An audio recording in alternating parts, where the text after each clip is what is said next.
बिस्मिल्लाहिर्रहमानिर्रहीम। Welcome back to Anish lectures. Last video में हम लोगों ने क्लासिफिकेशन ऑफ इंटीग्रल इक्वेशन देखी थी। उसके अंदर हमने इसकी फर्स्ट टाइप फ्रेडहाम को डिस्कस किया था। आज की वीडियो में हम लोग इंटीग्रल इक्वेशन की सेकंड टाइप वोल्टेरा को डिस्कस करेंगे।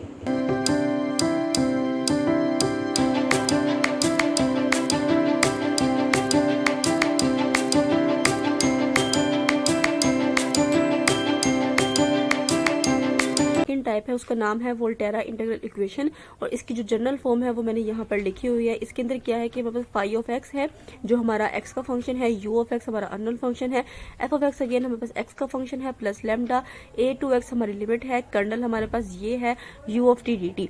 अब आपने इस वाली इक्वेशन को याद रखना है। इसमें क्या डिफरेंट है इसको देख लेते हैं कि ये वोल्टेरा क्यों कहलाती है। क्योंकि जो इसकी लिमिट ऑफ इंटीग्रेशंस हैं are function of x rather than the constant, कि वो कांस्टेंट की बजाय हमारे पास क्या है एक्स का कोई ना कोई फंक्शन है। कहते हैं क्योंकि हमारे पास जो इसकी लिमिट्स है, लिमिट्स ऑफ इंटीग्रेशन है are function of x rather than the constant, कि वो कांस्टेंट नहीं है बल्कि वो फंक्शन ऑफ एक्स है। अभी हमने फ्रेडहाम में देखा था कि हमारे पास जो लिमिट्स ऑफ इंटीग्रेशन होती हैं वो क्या होती है, कांस्टेंट होती हैं। यही फर्क है वोल्टेरा और फ्रेडहाम में कि इसकी जो लिमिट्स होती हैं वो फंक्शन ऑफ एक्स होती हैं, जबकि जो फ्रेडहाम की लिमिट्स होती है वो क्या होती है, कांस्टेंट होती है।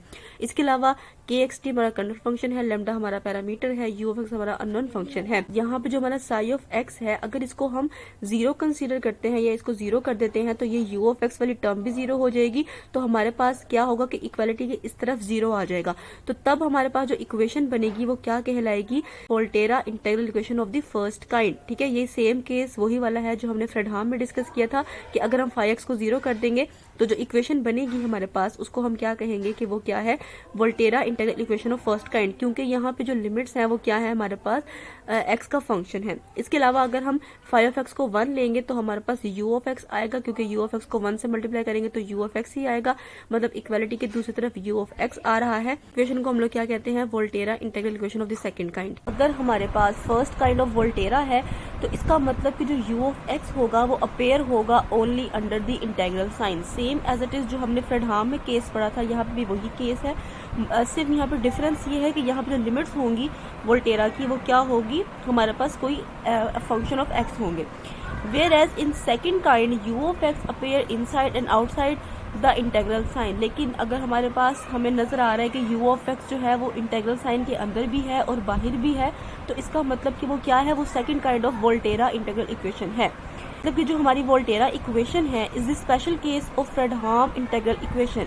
मतलब कि जो हमारे पास वोल्टेरा इंटीग्रल इक्वेशन है ये हमारे पास जनरली एक फ्रेडहाम इंटीग्रल इक्वेशन का ही एक केस है या उसका ही एक स्पेशल केस है। किस तरह से कि व्हेन द कर्नल, जो हमारा कर्नल है function of two variables, vanishes, वो खत्म हो जाए for t greater than x, x is the range of integration from a to B.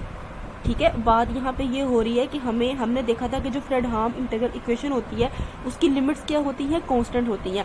तो अगर हमारे पास जो x है वो रेंज के अंदर आ जाए इस इंटरवल में, मतलब a और b दोनों कांस्टेंट है और इसके अंदर ही कहीं पे वो लाई कर रहा होगा, और t जो है वो बड़ा हो जाए x से, तो इस केस के अंदर हमारे पास जो कर्नल होगा वो वैनिश हो जाएगा, खत्म हो जाएगा।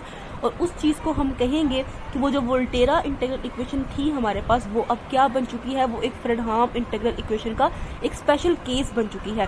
और उस केस में क्या होगा कि t जो है वो x से बड़ा हो चुका है, x जो है वो रेंज में आ चुका है a और b की, और यहाँ पे जो कर्नल है वो हमारे पास वैनिश हो चुका है। इस पॉइंट को हम इस तरह से भी समझ सकते हैं कि अगर हमारे पास t ग्रेटर देन x हो चुका है तो इसका मतलब ये चीज वैनिश हो गई है, खत्म हो गई है।